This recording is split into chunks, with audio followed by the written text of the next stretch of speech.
નમસ્કાર દર્શક મિત્રો, સ્વાગત છે આપનું અમારી વિશેષ રજૂઆત સમસ્યાથી સફળતા સુધીમાં. આપની સાથે હું કિન્નરી.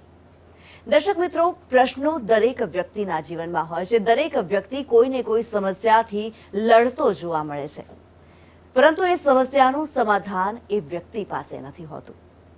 તેનું નિરાકરણ ક્યાંથી લાવવું તેના વિશે મૂંઝાતો હોય છે વ્યક્તિ. ત્યારે હવે આપની કોઈ પણ પ્રકારની સમસ્યા હોય, કોઈ પણ ક્ષેત્રની સમસ્યા હોય, આપને મૂંઝાવાની જરૂર નથી. કારણ કે આપની તમામ સમસ્યાઓનું સમાધાન આપવા માટે થઈને, આપને માર્ગદર્શન આપવા માટે થઈને અમે લઈને આવ્યા છીએ અમારી વિશેષ રજૂઆત, વિશેષ કાર્યક્રમ સમસ્યાથી સફળતા સુધી. અને આની અંદર આપને માર્ગદર્શન આપવા માટે થઈને અમારી સાથે જોડાયા છે વડોદરાના રાજગુરુ મંત્રયોગી ધ્રુવદત્ત વ્યાસજી. અને ગુરુજીની પાસેથી આપણે મેળવીશું આપની તમામ સમસ્યાઓનું સમાધાન અને આપની સમસ્યાઓને કઈ રીતે આપ દૂર કરી શકો તેનું માર્ગદર્શન.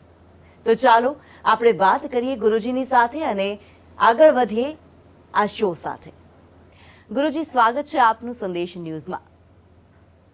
જે પ્રમાણે અત્યારે જ મેં વાત કરી, દરેક વ્યક્તિના જીવનની અંદર સમસ્યાઓ ઘણી બધી છે, પરંતુ આ સમસ્યાઓનું નિરાકરણ કોઈની પાસે નથી. ત્યારે સવાલ સૌથી પહેલો એ થાય છે કે મનુષ્યના જીવનની અંદર સમસ્યાઓ શા માટે ઉદ્ભવતી હોય છે? મનુષ્યો બે પ્રકારના કર્મોના લીધે જીવતો હોય છે. એક છે સંચિત કર્મ અને એક છે ક્રિયમાણ કર્મ. ક્રિયમાણ કર્મો એટલે આપણે અત્યારે જે કરતા હોઈએ વર્તમાનમાં, એ ક્રિયમાણ કર્મો કહેવાય. જે કંઈ કરતા હોઈએ કે આપણે સંચિત કર્મ પહેલાંના જન્મોનું આપણે પુનર્જન્મ માનીએ છીએ. આપણો જે દેશ છે એમાં લોકો પુનર્જન્મને માને છે. એટલે પહેલાંના જે કર્મો છે, જે કર્મો નક્કી કરે છે આપણે ક્યાં જન્મીશું, શું કરશું અને કઈ રીતે જીવન વ્યતીત કરશું. આખું નેટવર્ક એનું ફિટ છે, એનું બધું એનું કર્મની થિયરી પર. કારણ કે બધું જ કર્મની થિયરી પર ચાલતું હોય છે. આપણે જે કર્મો કર્યા હોય, ઘણા લોકો જોઈએ છે એક પિતાના બે પુત્ર હોય છે. એક પિતાના બે પુત્ર હોય છે. એક પુત્ર સફળ થઈ જાય છે અને બીજો થતો નથી. આપણે જોઈએ છે એક પુત્ર રાજા બને, પ્રધાન બને, બીજો પુત્ર કંઈ બની શકતો નથી. એવું બધું આપણે જોઈએ છે. એ બધું જ જે છે કર્મની થિયરી પર ચાલતું હોય છે. સંચિત કર્મો જે હોય છે, જે એણે કરેલા જયા જન્મ કર્મોમાં હોય છે, એટલે વારે વારે કહે છે કે કર્મો ખોટા કરશો જ નહીં. કર્મો એવા કરો જે તમને આગળ પણ તમને લાભદાયક બની શકે, તમારું જીવન સુખી કરી શકે. બાકી કોઈ લોકો એવું કહેતા હોય કે ગ્રહો અમને પાપ આપે છે, દુઃખી કરે છે, કે કોઈ કર્મ અમને દુઃખી કરે, અથવા કોઈ વાસ્તુ દુઃખી કરે છે, કે કોઈ એવું વસ્તુ દુઃખી કરે છે, એ માન્યતા હું નથી માનતો. બધું આ ગ્રહો દુશ્મન નથી આપણા. ગ્રહો આપણા મિત્ર પણ નથી, તટસ્થ છે. એક ન્યાયાધીશ જેવું છે. એક ન્યાયાધીશ જે હોય ને, જે આરોપી કે ફરિયાદીનો મિત્ર પણ નથી અને શત્રુ પણ નથી. એનું કામ છે બંધારણમાં જે લખાયું છે એ પ્રમાણે લોકોને જજમેન્ટ આપી ન્યાય આપવો. એ જ કામ ગ્રહો કરતા હોય છે. ઈશ્વરના જજીસ છે એ લોકો નક્કી કરે છે કે આને કયું કર્મ કર્યું છે, કયું કર્મ નથી કર્યું, એ કર્મના શું ફળ આપવા, એ બધું થિયરી આખી નક્કી લોકો કરતા હોય છે. અને એના પરથી માણસને કર્મનું ફળ મળતું હોય છે. એટલે એક માણસ દુઃખી થતો હોય છે, એક માણસ સુખી થતો હોય છે. અને આપણે બધા બ્લેમ ભગવાન પર આપતા હોઈએ છીએ. ભગવાને આવું કર્યું, ભગવાને તેવું કર્યું. ભગવાન કહે છે, હું તો કબીર ખડા બાજાર મેં સબકી માંગે ખેર, ના કિસી સે દોસ્તી ના કિસી સે બેર, જાકી જેસી ચાકરી તાકો બેસો નહીં. તમે જે કરો છો તમે ખૂબ ખાઈ લો, ખૂબ જ ખાઈ લો. હા બેટા, એક વસ્તુ ભાવે છે આપણને, ગુલાબજાંબુ ભાવે છે. તમે 2 ખાઈ શકો, 3 ખાઈ શકો, 4 ખાઈ શકો, પણ 20-25 જો ખાઈ જાઓ તો તમારી હાલત શું થાય? તો દોષ ગુલાબજાંબુનો છે, ભગવાનનો છે, ગ્રહો છે, તમારો પોતાનો છે. તમારા પોતાના કર્મો એવા છે, તમે દુઃખી કરે ને સુખી કરતા હોય છે. એટલે કોઈ વ્યક્તિ વિશે એવું કહેતું હોય કે મને આના લીધે દુઃખ પડે છે, આના લીધે દુઃખ પડે છે, એવું કાંઈ નથી હોતું. દરેક વ્યક્તિને પોતાના જ કર્મોથી, પોતાના જે કર્મ કરેલા હોય છે એનાથી એને દુઃખ અને સુખ પડતું હોય છે.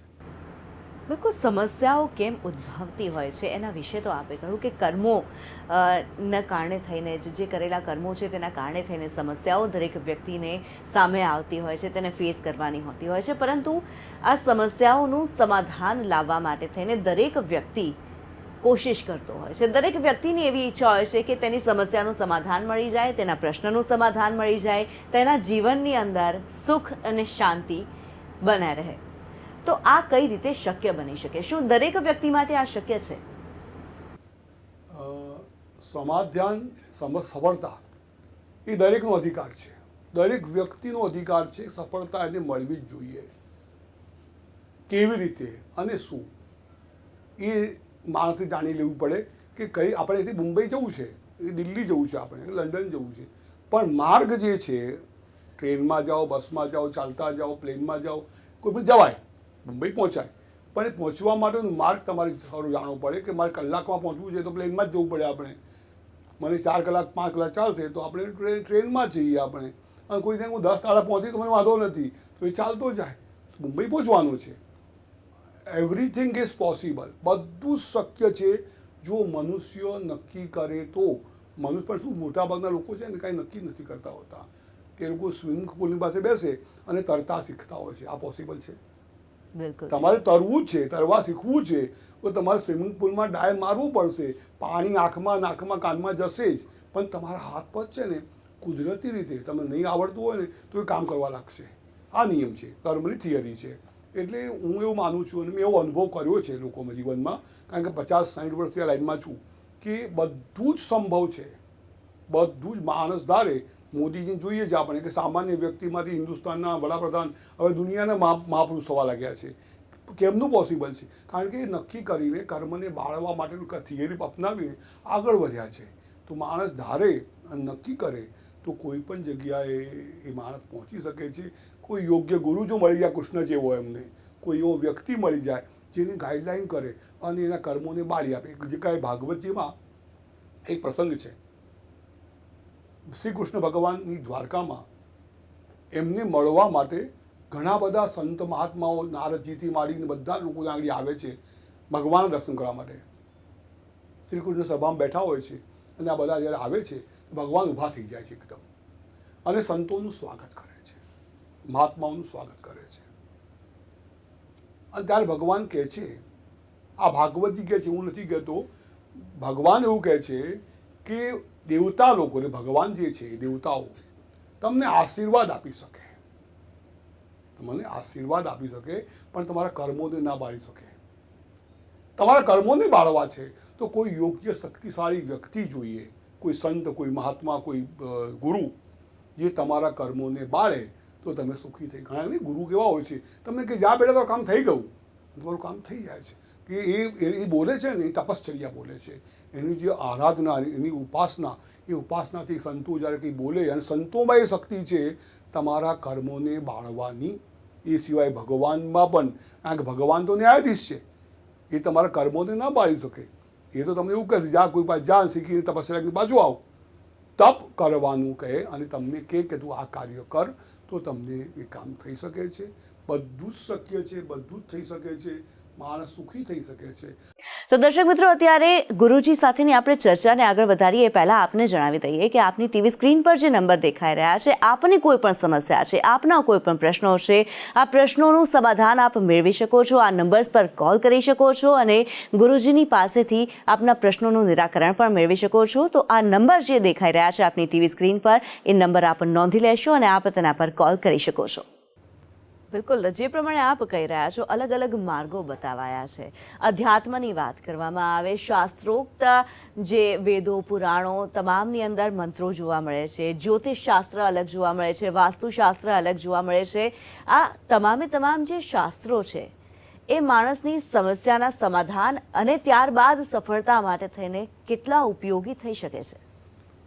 જે લોકોએ આ શાસ્ત્રો બનાવ્યા છે ને, એ લોકોને કંઈ લેવું જ નહોતું. જેવી રીતે મહાત્મા ગાંધીની વાત કરીએ, ચાણક્ય અને આચાર્ય ચાણક્યની વાત કરીએ, ઇતિહાસમાં આજે લોકો અમર થઈ ગયા, કારણ કે એમને કંઈ જોઈતું જ નહોતું. ગાંધીજીએ પોતે શું લીધું, કોઈ સાબિત કરી આપે. કોઈ પાસે વસ્તુ નથી. ગાંધીજીએ આ રૂપિયો લીધો, દેશ પાસેથી લીધો, કે આચાર્ય ચાણક્ય આટલું મોટું સામ્રાજ્ય ઊભું કર્યું, પણ એમણે કંઈક સ્થાન લીધું કે પૈસા લીધા, એવું શક્ય નથી. એવું જ જે લોકોએ શાસ્ત્રની રચના કરેલી, એ લોકોને આ દુનિયા પાસેથી કાંઈ જ લેવું નહોતું. માત્ર પરોપકાર કરવો હતો, માત્ર લોકોને ઉપદેશ માર્ગ બતાવો હતો કે તમે આ રીતે જો ચાલશો તો તમે સુખી થશો, આ રીતે નહીં ચાલો તમે દુઃખી થશો. એવું તો આપણે ઘરમાં માતા પિતા કહેતા બેટા તો આવું કરો, આવું કરો તમારું સારું થશે, પણ આપણે ના સાંભળીએ તો આપણે આપણા કર્મની ભોગવવાના છે. એવું જ આ શાસ્ત્રોનું છે. જે લોકો શાસ્ત્રના રસૈયતા હતા, મારા જેવા લોકોને કંઈ જોઈતું હોય, દરેકને કંઈ જોઈતું હોય છે, પણ એ લોકોને એ લેવલના લોકો હતા જે લોકો બધું જ પામી ચૂક્યા હતા, જેમને કોઈ જગતની સંસારની કોઈ વસ્તુ, એમને કોઈ મહેલ કે કોઈ ગાડી કે બંગલા કે કાંઈ જોઈતું નહોતું, બધું પામી ચૂક્યા હતા. અને જ્યારે ઈશ્વરે એમના પર કૃપા કરી, કે એમના ગુરુઓએ કૃપા કરી, ત્યારે એમણે માત્ર ને માત્ર બહુજન હિતાય ચ બહુજન સુખાય ચ આ બધી વસ્તુઓની રચના કરી છે. અને એ 100% ગેરંટીડ છે કે તમારું કાર્ય કરે જ. તો દર્શક મિત્રો, ગુરુજી સાથેની આ મહત્વપૂર્ણ ચર્ચા આપણે આગળ પણ કરીશું, પરંતુ હાલ રોકાઈએ એક નાનકડા બ્રેક માટે. બ્રેક બાદ ફરી એકવાર આપનું સ્વાગત છે. ઘણા બધા પ્રશ્નો છે અધ્યાત્મને લઈને, અલગ અલગ શાસ્ત્રોને લઈને, અને આ તમામ પ્રશ્નોનું જે સમાધાન છે એ આપણે ગુરુજી પાસેથી મેળવીએ. આપણે ગુરુજી સાથેની ચર્ચાને આગળ વધારીએ. શાસ્ત્રો છે, શાસ્ત્રોની અંદર મહદઅંશે જોવા મળ્યું છે મંત્રો સૌથી વધારે પ્રભાવી રહેતા હોય છે. આ મંત્ર શા માટે છે, મંત્ર શું છે, અને વ્યક્તિની સફળતા માટે, વ્યક્તિની સમસ્યાઓના સમાધાન માટે થઈને મંત્રો કઈ રીતે મદદરૂપ સાબિત થઈ શકે? અંદર એક સવાલ એ પણ છે કે મંત્રોનું શુદ્ધ ઉચ્ચારણ કેટલું જરૂરી છે? બહુ સરસ પ્રશ્ન છે. જેમ જ્યોતિષ છે ને, જ્યોતિષ હોય, વાસ્તુ હોય, એ ગાઈડલાઈન કરે તમને, પણ દવાનું કામ મંત્રો કરે. દવા જેને કહેવાય, દવા લેવી પડે આપણે, એ મંત્રો દવાનું કામ કરતા હોય છે. મંત્ર શબ્દનો અર્થ થાય છે મનના ત્રાયતે ઇતિ મંત્ર. તમારા મનને શક્તિ આપે, તારણ કરે, તકલીફમાંથી બહાર કાઢે, એનું નામ મંત્ર કહેવાય. જેવું કે તમે કોઈ જગ્યાએ બહુ ડિપ્રેશનમાં, બહુ વિચારોમાં છો, બહુ પ્રોબ્લેમમાં છો, કોઈ જગ્યાએ જાઓ છો, સામાન્ય વ્યક્તિ છે, તમે એટલું કહે, અરે શું કામ ગભરાવો છો યાર, સારું થઈ જશે. અને એ શબ્દો છે ને તમને એક હૂંફ આપતું હોય છે, હૂંફ આપતું હોય છે. તમને ખબર છે ગીતાજીની અંદર ગીતા મંત્ર છે. અર્જુન ટેન્શનમાં આવી જાય છે, પહેલાં તેનું નામ વિષાદ યોગ છે, બહુ ટેન્શનમાં, મારા કાકા મામા દાદા ભોઈ ભૂવા આ છે તે બધી વાતો કર્યા કરતો હોય છે. અને હું યુદ્ધ નહીં કરું, મને મારી નાખશે તો પણ યુદ્ધ નહીં કરું, એવી પરિસ્થિતિમાં અર્જુન પહોંચી જાય છે. આપણે પણ એવા જ છીએ. ત્યારે શ્રી કૃષ્ણ ગુરુનો રોલ કરે ત્યાં આગળ. અને બહુ ઓછા લોકોને ખબર હશે કે પહેલો શબ્દ ભગવાન વાપરે છે સુધરમ હૃદય દૌર્બલ્યમ. કમજોર હૃદયના લોકો જેવી શું વાતો કરે છે કે છે, અહીં તાળું માર અને અહીંથી કામ કર તો જીતી જશે કે તું.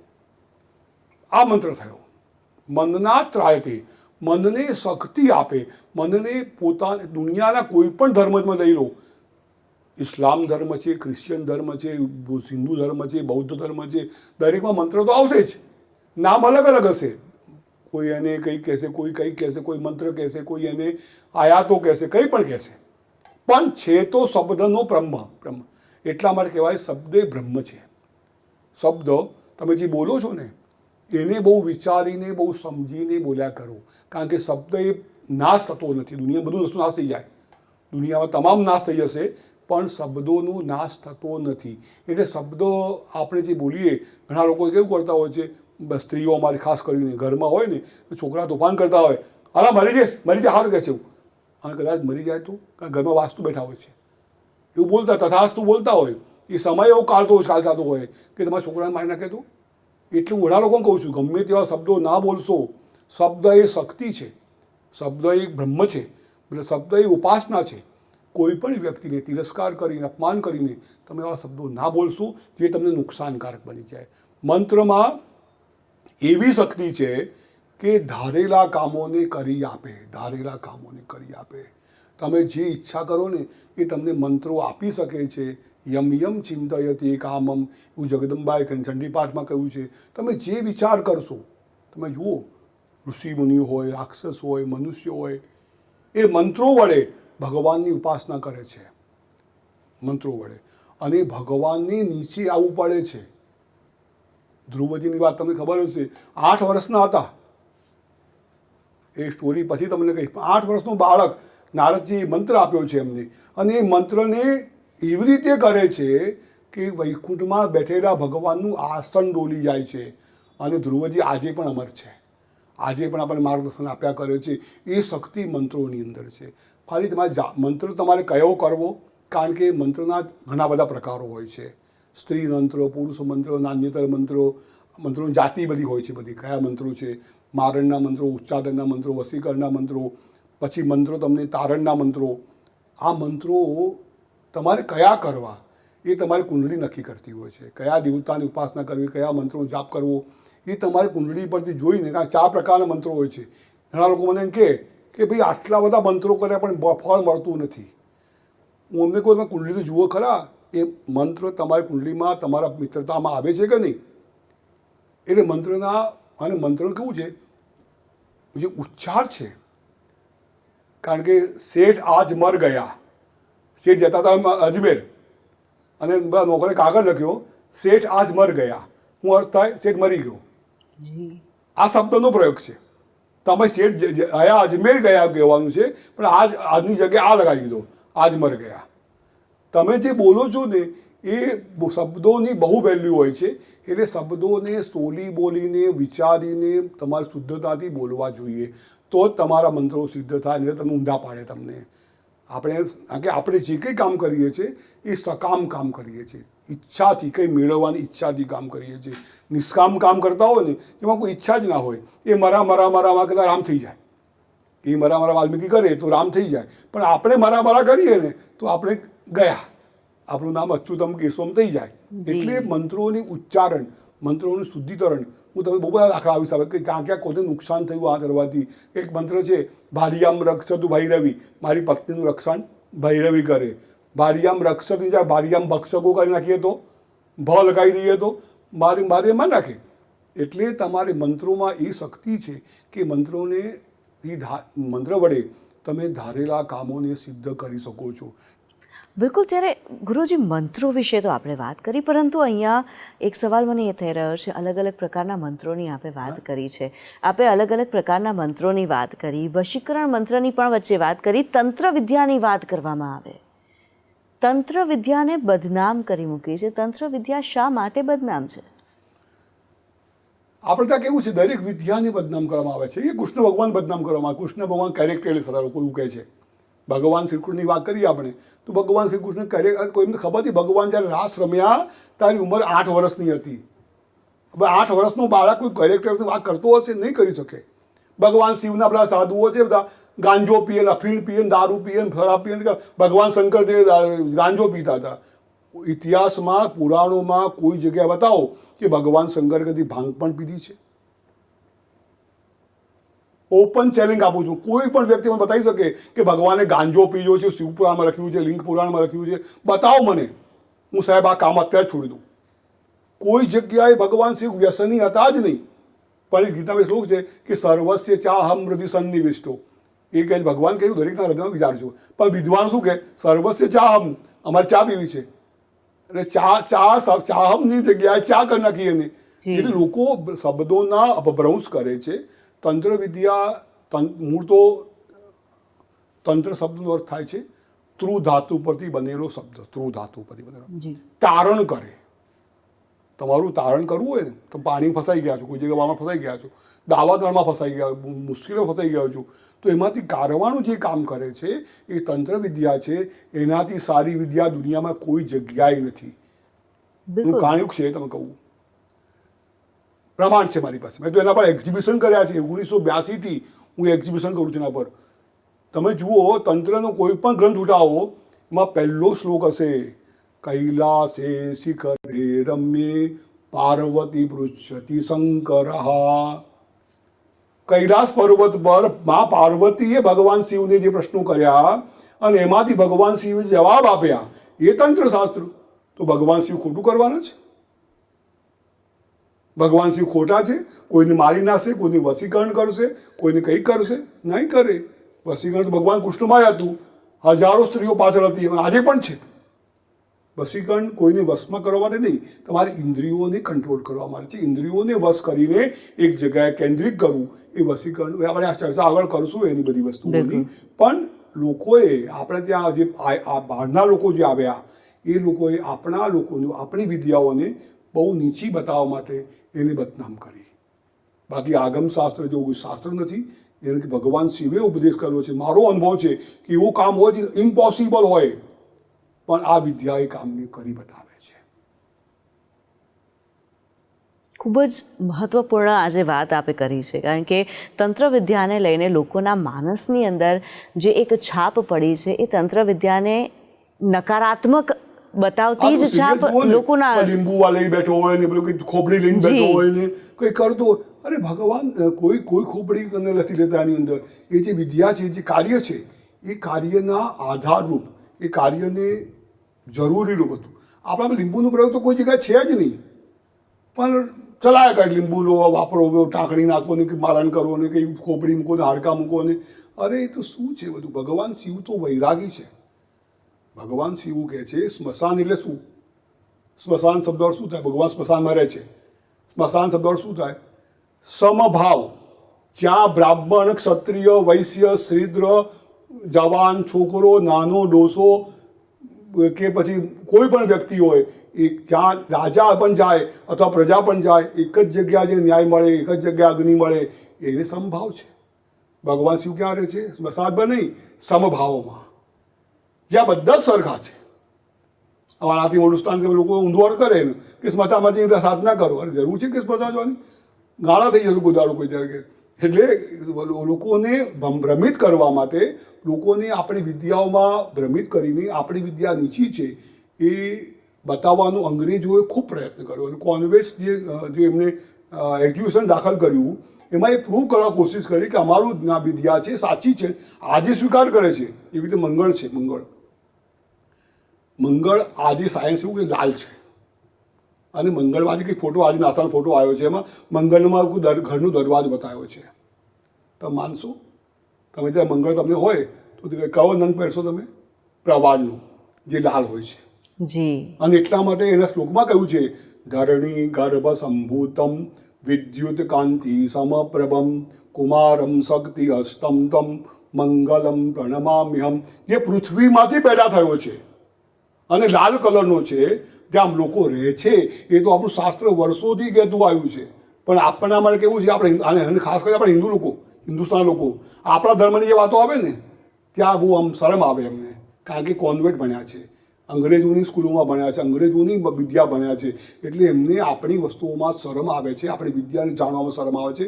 એનાથી મોટું દુઃખ જગતમાં કોઈ હોય નહીં કે જેને પોતાની જાત પર પોતાની વિદ્યાને સમજ્યા વગર, હા સમજે, શાસ્ત્રાર્થ કરે અને પછી કે ખોટી છે તો હું માનવા તૈયાર એને.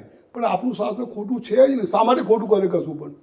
એટલે તંત્ર વિદ્યા હોય કે જ્યોતિષ વિદ્યા હોય કે વાસ્તુ વિદ્યા હોય, એ કોઈ વિદ્યાઓ ખોટી નથી. આપણા દેશને અનુકરણ કરનાર, આપણા દેશના લોકોને માર્ગદર્શન કરવા માટે આ બધી વસ્તુઓ બતાવેલી છે બધી આપણને.